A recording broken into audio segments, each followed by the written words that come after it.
Alhamdulillah Rabbil Alameen. Ashhadu an la ilaha illallah waliyus salihin. Ashhadu anna Muhammadan abduhu wa rasuluhu ba'athahu Allahu rahmatan lil alameen. Allahumma salli wa sallam wa barik wa an'im ala nabiyyina Muhammad wa ala alihi wa sahbihi ajma'ina amma ba'd. Okay, we're going to move on to Hadith 8 bi'idhnillahi ta'ala. And then we're going to do a little bit of skipping, but not much. And we're going to cover a number of devotional acts of the heart. And that's where we're going to make it up to until Asr, inshallah ta'ala. This first hadith is under a new book. The book title is Emaan, which we commonly translate as faith. Does anybody want to take a shot at what Emaan is? The definition of Emaan from the Sharia standpoint. Not the lexical definition, but the legislative definition of Emaan. Okay. Yes. What do you say? Belief. All right. Yes. Uh-huh. Stay, uh-huh. Okay. Nice. MashaAllah. So, he said belief in the heart, statements on the tongue, action of your limbs, and it fluctuates, right? It increases and decreases. All right. The reason why I'm asking that is because let's take the word salat, right? What does salat mean linguistically? It means dua, right? Simply means. So if somebody said, yeah, I pray 5 times a day, he said, and they went away and they came back, and he said, 10 seconds later, he said, or 20 seconds. He said, what did you just do? He said, I prayed. And then you say, well, what do you mean? He says, well, I made prayer. I prayed. I made dua to Allah subhanahu wa ta'ala. Does that count if they do that 5 times a day? Does that count as the daily prayers? No, even though linguistically, it's fine. But Emaan is the same way. Linguistically, you can say it means tasdeeq, even though some later scholars would disagree with that as a linguistic definition, that it doesn't just mean belief. But regardless, the definition of Emaan from an Islamic in terms of legislative perspective is qawlun wa amal, which is what you talked about, but I'm going to break it down a little differently. Statements and actions. Statements and actions. Okay? Emaan, statements, the statement of your heart and your tongue, and the actions of your heart and your tongue and your limbs. So that's 5 categories.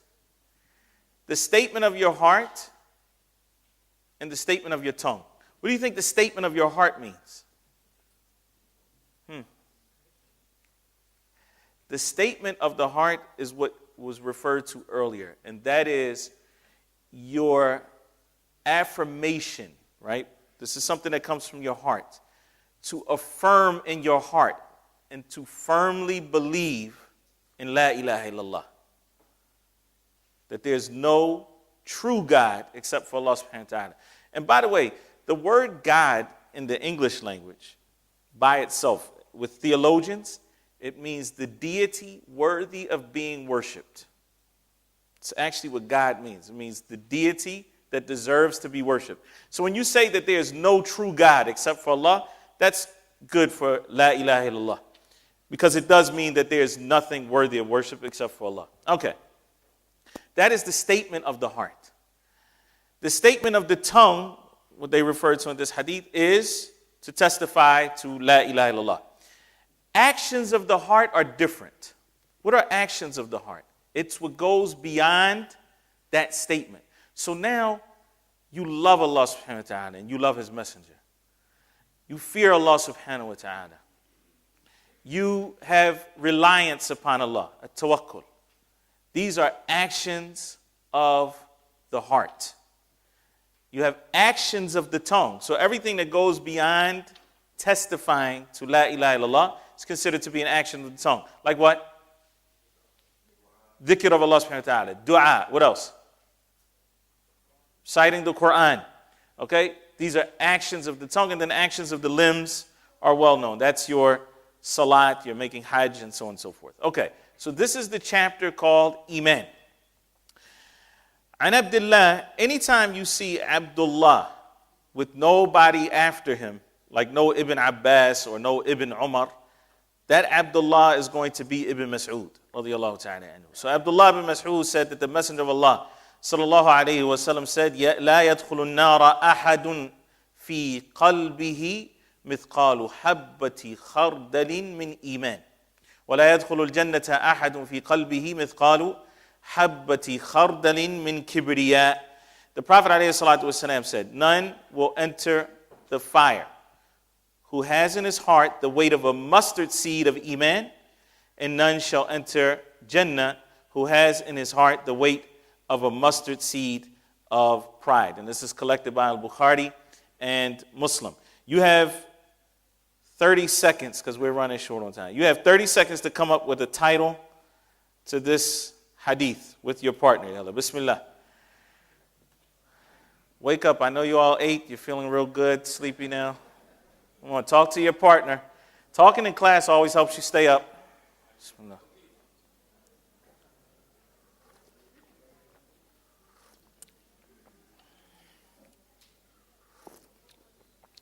Remember the general theme, sound heart.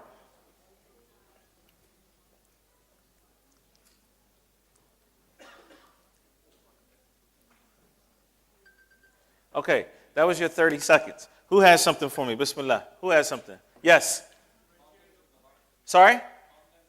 Contents of the heart. Interesting. It's good. Yes. Yeah, go ahead. Again? The weight of destination? Okay. Tahir. Yes.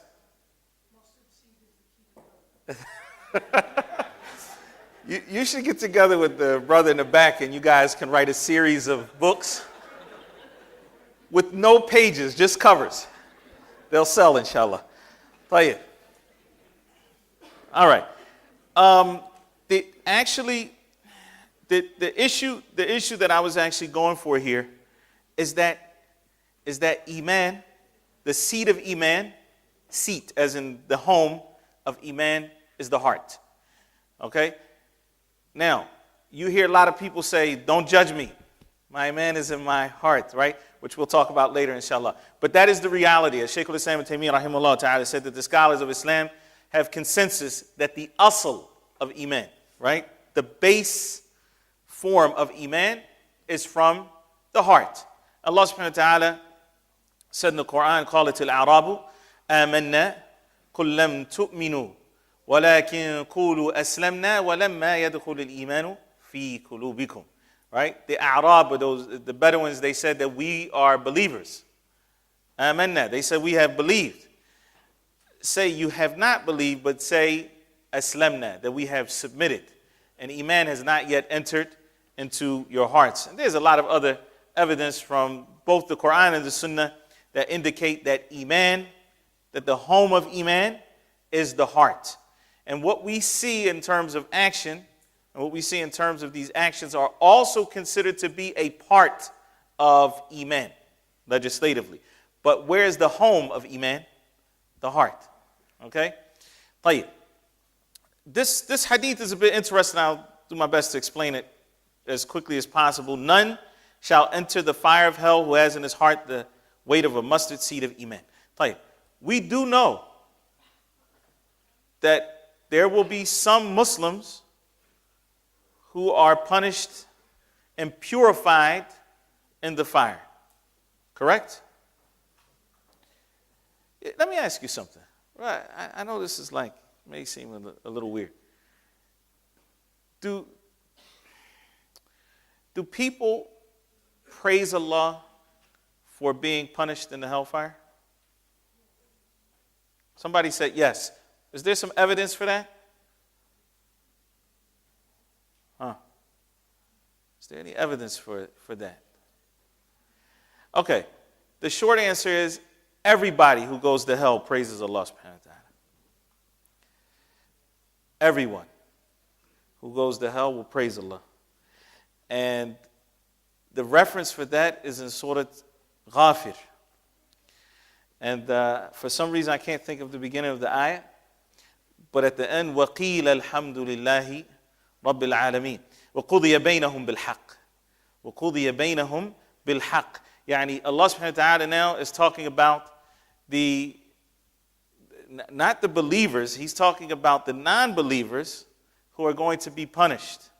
And He says, وَقُضِيَ بَيْنَهُمْ بِالْحَقِّ. Yani the decision will be made with justice and in truth. وَقِيلَ الْحَمْدُ لِلَّهِ رَبِّ الْعَالَمِينَ. And it will be said, Alhamdulillahi Rabbil Alameen. They will praise Allah subhanahu wa ta'ala. Why are they praising Allah? Because they know that He is just. That what He did was fair. And if you think that's strange, there are criminals in this life who, when they stand before a judge or a jury and the decision is made that they are to go to prison, that they actually thank the judge. That the decision was the right decision. They will praise Allah subhanahu wa ta'ala.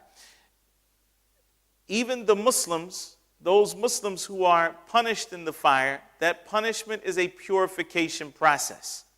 Because everybody who enters Jannah has to be pure. Tibtum fadkhuluha. Allah subhanahu wa ta'ala said. You have become pure, so enter it. So here we know that there are some Muslims who are going to be punished in the fire, correct? There's no difference of opinion about that, by the way. It's not up for discussion. But here, the Prophet ﷺ says, none shall enter the fire who has in his heart the weight of a mustard seed of Iman. And we know that every Muslim has at least a mustard seed of faith, a mustard seed of Iman in his heart. So how do we understand this hadith? You understand the issue here? This hadith is saying if you have this in your heart, you won't you'll never enter the hellfire. But so many other, ayat and ahadith that indicate that some Muslims will go to the hellfire. So how do you understand that? It won't be their ultimate destination. That's the basic answer here. And that's important that when we study a hadith, even when we study the Quran, that you don't take one text in isolation and try to understand it without the other texts that have similar meanings, without other relevant texts. So At-Tirmidhi rahimahullah ta'ala, who also narrated this hadith, he said that the scholars of hadith say that the meaning is that la yakhludu finnar, that he won't go to the hellfire forever. Other scholars say that what this is referring to, the Prophet ﷺ is referring here to the fire that is eternal, and that is the fire of the non-believers, whereas there is a fire that is extinguished, if you will, and that is the fire in which the Muslims who have committed major sins will be punished in if Allah subhanahu wa ta'ala doesn't forgive them. Allah knows best. None shall enter paradise who has in his heart the weight of a mustard seed of pride. Okay? And we're going to discuss the issue of arrogance as we go on. Again, if a Muslim has in his heart some pride, okay, that doesn't mean that he'll never go to Jannah. But it does mean that there's a purification process that will take place. And Allah subhanahu wa ta'ala knows best. We're going to skip hadith number 9, go to hadith number 10.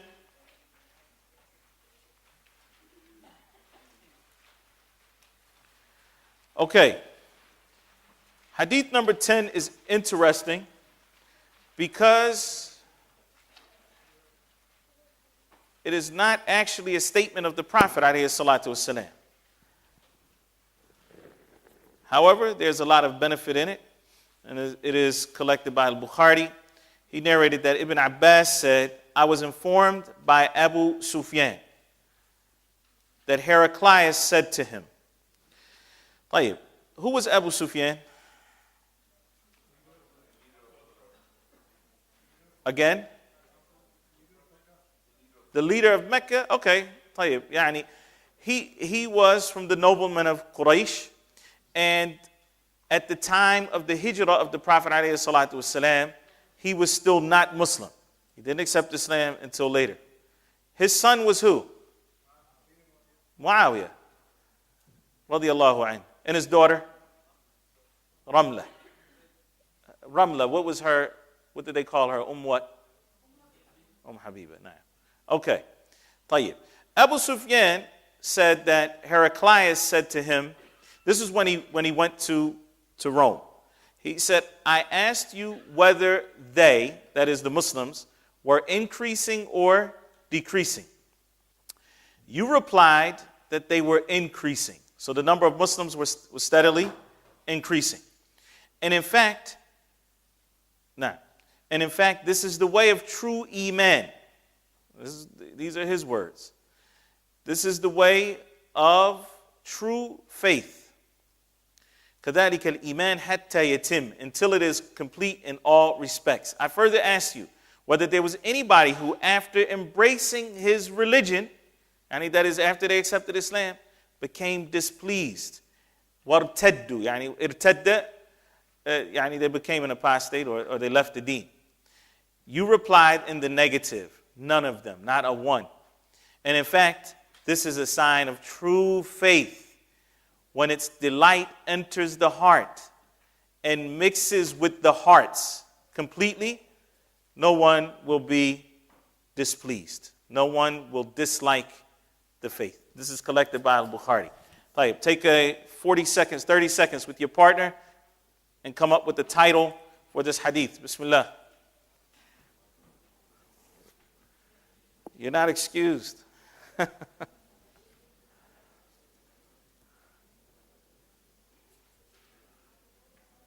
Remember, we're talking about faith in the heart and these type of things.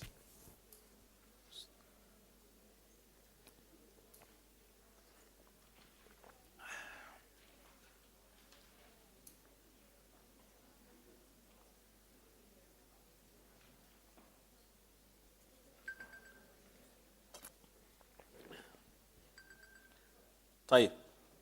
Bismillah. Who's got a title? Yes. The level of Iman. Yes. Sorry? Contentment of the heart. Signs of Iman. Yes. Sorry? True faith. The light of faith. Okay. Excellent. So the idea is this here. Many of you have probably heard the statistics, right? That since 9/11, this is an American statistic, but I'll tell you about something here in Dubai. Since 9/11, over 50% of those who converted to Islam left Islam. Since 9/11. They converted to Islam, and then they went back to whatever it is that they were doing before. Here in Dubai, those who are working in dawah have similar numbers. Those who are accepting Islam are not staying Muslim. Why do you think that is? Here in this hadith, we have those who were with the Prophet ﷺ, the ones who accepted Islam in Mecca. They were being boycotted, meaning what? For 3 years, they barely had food. They had to leave their land and go to Abyssinia. They faced so many difficulties and so many problems, but yet they remained Muslim. There was no worldly benefit for them whatsoever in becoming Muslim. None. There was absolutely nothing in the dunya that would have kept them Muslim. Not like today. Oh, he becomes Muslim, he gets showered with gifts, for example, or whatever. Maybe he gets married he gets married. He becomes Muslim because he wants to get married or something like this. No, there was none of that during the time of the Prophet ﷺ. But yet they stayed firm on Islam. Why? What did Heraclius say here? When the light of faith enters the heart, nobody leaves it. It doesn't matter if they were going to be cut in half. It would not take them away from their faith, as the Messenger ﷺ said.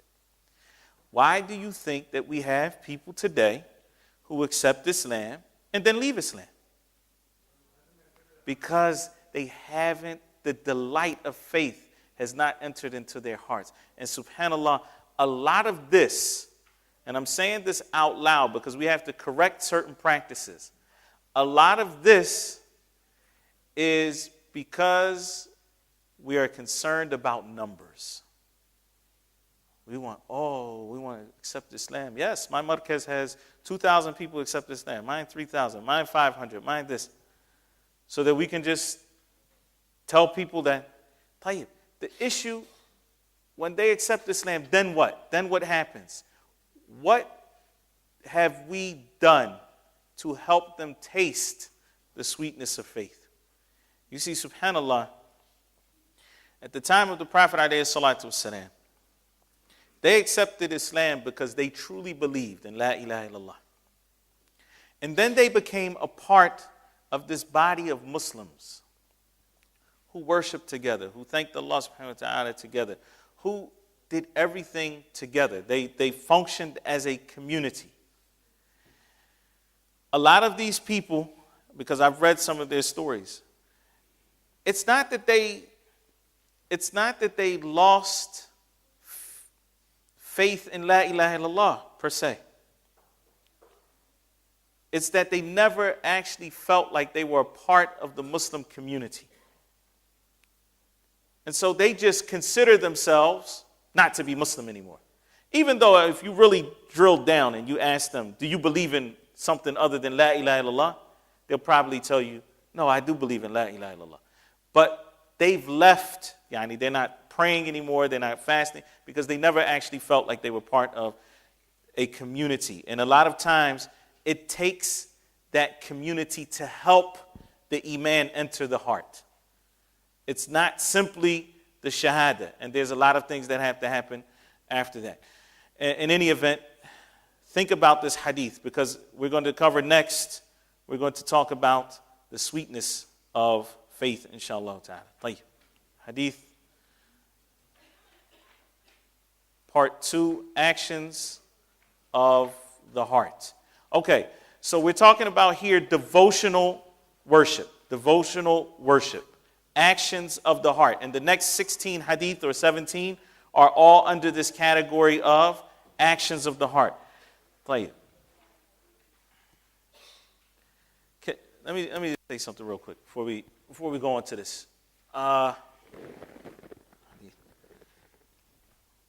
Any of you know the story of the magicians in Fir'aun? Okay. So Allah subhanahu wa ta'ala mentions that story in more than one surah in the Quran. In Surah Al-A'raf, Allah subhanahu wa ta'ala says, He is informing us about the magicians who said that Musa himself was a what? He's a magician, he's a sorcerer.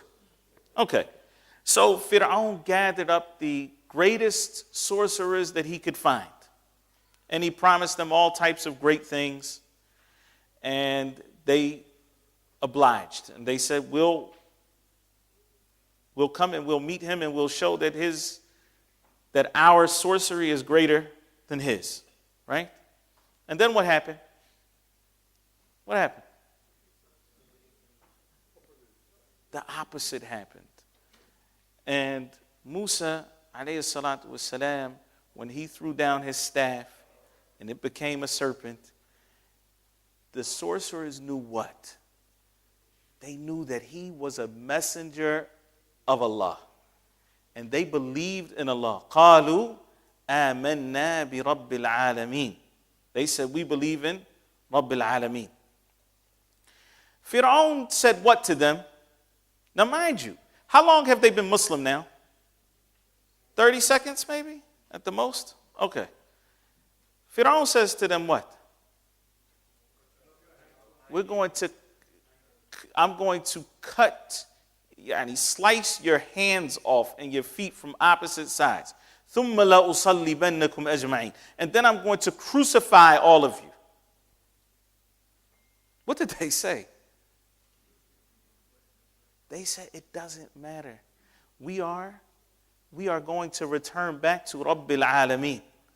That is to me, that's just an amazing story. That in that short period of time, that they had that kind of resolve. But what do you think it was? It was that firm faith. It was the firm belief in Rabbil Alameen, because they knew that that couldn't be magic. It had to come from Rabbil Alameen. If you believe in Allah subhanahu wa ta'ala, everything else becomes easy. It becomes easy. It takes over your heart. And this is why, as Sa'idi rahimahullah ta'ala, and he says, when he talks about the fada'il of tawhid, or the virtues of tawhid, a person really having true faith in Allah subhanahu wa ta'ala and worshiping Him alone, he says, وَمِنْ أَعْظَمِ فَضَائِلِهِ أَنَّهُ يُحَرِّرُ الْعَبْدِ مِنْ رِقِّ الْمَخْلُوقِينَ. That from the greatest virtues of tawhid is that it frees you from the bondage of creation. And that's the reality. Your heart is attached to Allah subhanahu wa ta'ala.